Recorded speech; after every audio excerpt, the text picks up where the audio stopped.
Would be a few good candidates for a potential repower? Not many. I mean, we have a case study that'll be coming out.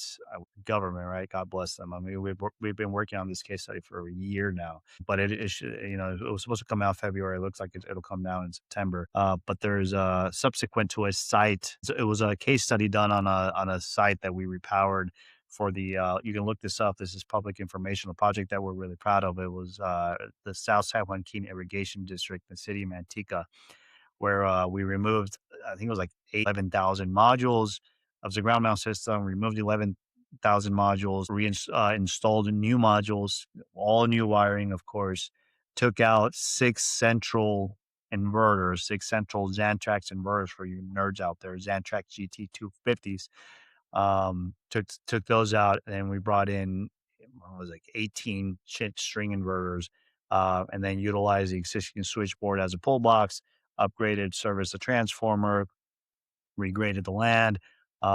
Anyways, it was done under budget and ahead of schedule, and the ROIs are have been amazing. So much so that it was a component for a case study that we're now working with the Department of Energy and the Research Institute to show the ROIs. I can't specifically tell you exactly what those ROIs from the top of mind, but they were good enough to like really raise some eyebrows. Now, look, that's not going to be the case for all ground mounts. I would say that probably by and large, ground mounts are probably the better candidates just because a repower is driven hard by its racking infrastructure, right? A system that's on a roof, the racking can really prevent you from reinstalling a new module because you need to get it, like, even if it does fit and you can just expand the existing racking. Let's call it a panel clause, probably the more versatile racking that's out there right now. Even if you could,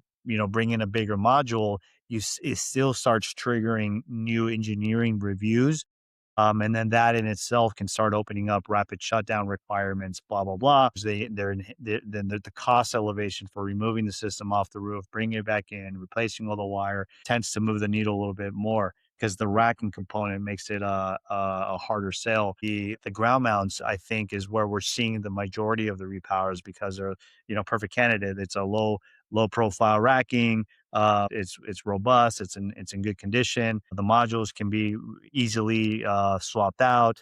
New DC wiring, the conduit, assuming it's in good condition, it's already there, so you don't have to replace it. Whereas on a rooftop, like you're probably not going to want to reuse a 10-year-old 1 inch 3/4 inch pipe, right? And then the central inverters on a flat ground, take that out, build an A-frame, slap some string inverters.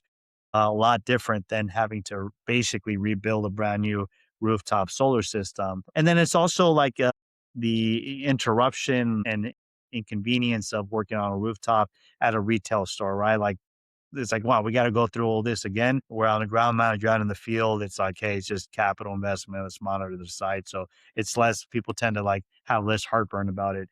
Ironically, we haven't seen a lot of carports start popping up for repowers. I gotta imagine probably because carports is probably some of the better say sustained systems, right? I mean, they're again robust structure, assuming it's a good module with no defects.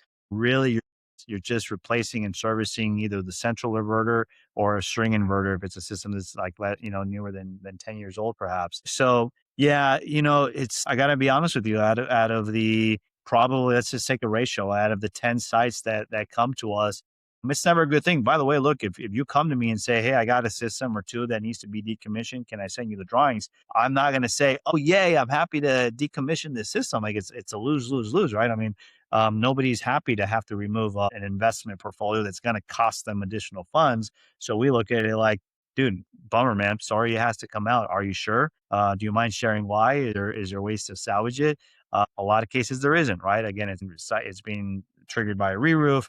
Or the carport has to go away because the school needs a new campus. Or now, this was a new one that I just saw this week. The utility agreement that has come to its term. I'm like, dang, that really is an old system.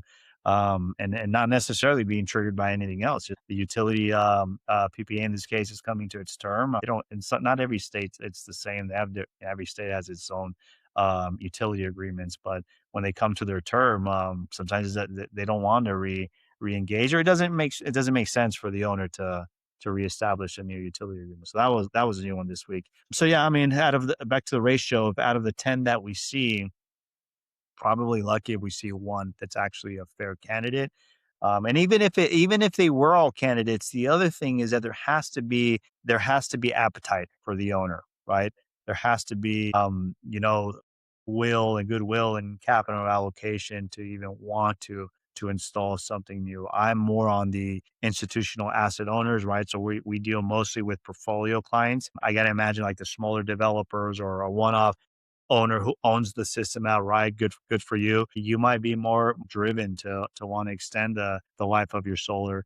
But sometimes when the roof has to go away and you see the actual number of putting it back on and needing the necessary upgrades, and you still have a 14-year-old system, it's not the best use of capital, right? And we have to help our clients navigate those decisions as well.